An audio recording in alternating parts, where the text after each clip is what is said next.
Hello, welcome to the channel. My name is Mike Huante, and you are watching Want to Talk, where I want to talk about movies with you. 2019. 2019 does not have a Best Picture winner yet. We're going to see that in the next coming months. We're going to see the nominations. We have the Golden Globes coming up as well. I love these things. I'm a huge nerd like that. I'll throw a freaking party for Golden Globes. I'll invite friends over. Not everyone comes because they're Super Bowl people, and I'm a Golden Globes Academy Award watching fiend. So, yeah. But, however, that aside, what movies did I enjoy in 2019? Let me tell you. With these movies, my favorite movies, I want to make a couple of predictions. Uncut Gems. That has to be one of the best movies of the year. It is an anxiety-filled rush, and Adam Sandler gives yet another great performance. It shows us what he can do as an actor who's given material by someone else and who is directed by someone else when he's not doing his comedy. He can totally transform into someone different. And I think he is deserving not just of an award, but maybe even winning the award. So I hope he at least gets the nomination. Uncut Gems was insane. I love that movie. Once Upon a Time in Hollywood, Quentin Tarantino returned with DiCaprio, Brad Pitt, and delivered a slow burn of a movie that gives you the most insane ending and twist to a well-known Hollywood story. So it's very awesome. You need to check that out if you haven't. Joker. Joaquin Phoenix shows us that he's still one of the greatest actors of our time. Joker also shows us that DC can think outside the box and tell us really enriched character stories. The Joker was a great movie, well deserving of the awards it already has, and I hope it gets a lot more awards in the coming Academy Award season. Not sure if it's going to win Best Picture. I don't think it will.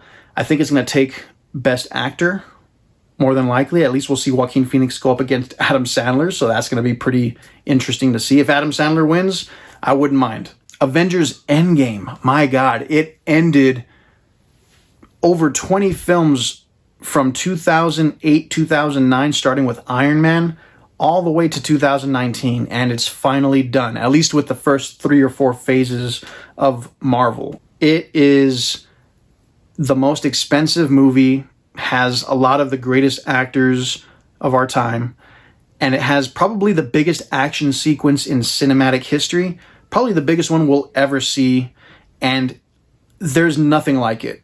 And yes, you have to see the other films to understand why Endgame is so important, so amazing, and it's not just a film by itself. It's over 20 films long, and you have to watch it. So, Avengers Endgame, great movie. Shazam. Shazam did it right. Shazam just showed us that DC can make other good movies besides Joker. And Shazam told us, hey, we can do comedy. And they did.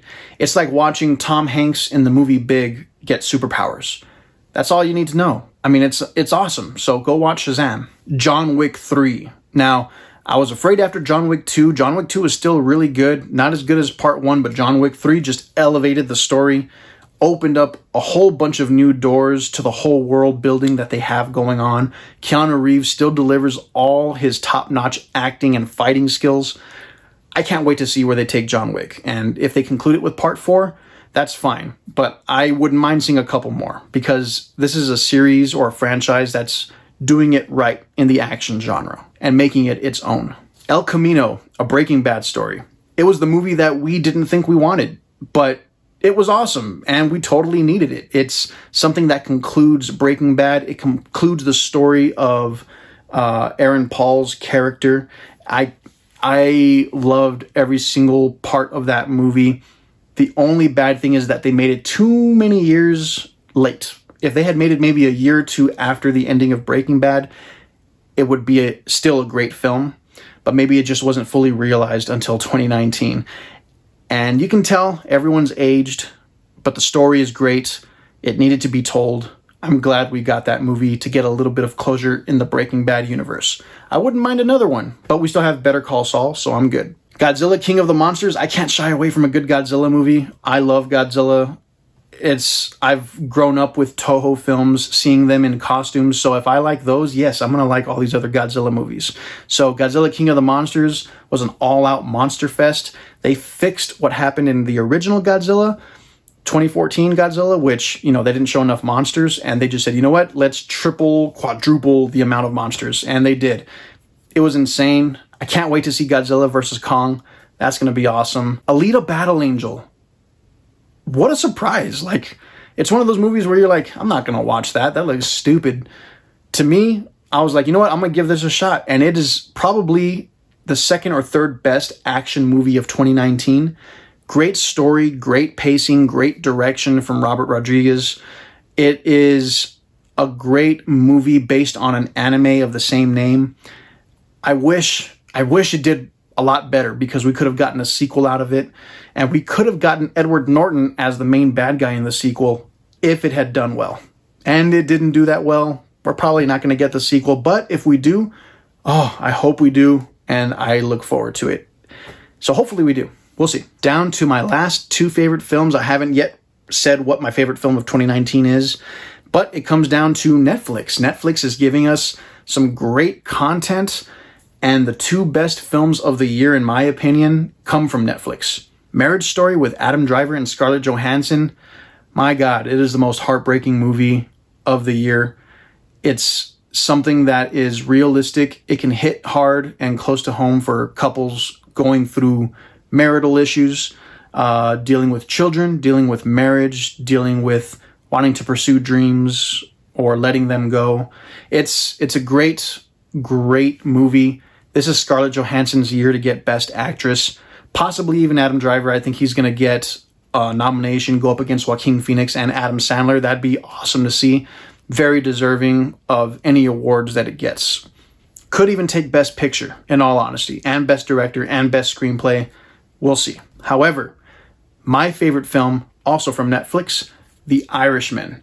This has been long in the making, with Martin Scorsese in the director's chair and some of the best actors of our time. Robert De Niro, Al Pacino, Joe Pesci, Harvey Keitel. Great movie. It's very long, 3.5 hours long, in fact, but it is an epic that cannot be missed. It's a return to form for Martin Scorsese in his gangster epics like Casino, Goodfellas.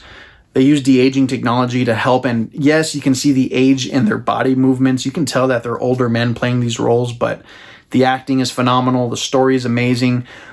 And it starts off as this gangster epic, and it moves into something more real, something where it kind of touches on us with our individual lives and asks the question, did we do everything we wanted to do? Did we miss out on life? Did we just let it all pass by? Can we fix the mistakes we've made? And the answer is really no. You get one life, you live it.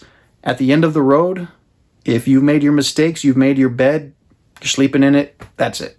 Those are my favorite films of 2019. Thank you for tuning in to Want to Talk. I'm Mike Huante, and I want to talk movies with you. I can't wait to see what happens in 2020, and I'm looking forward to making more videos and talking to you about cinema. So let's do it. All right, that's a wrap.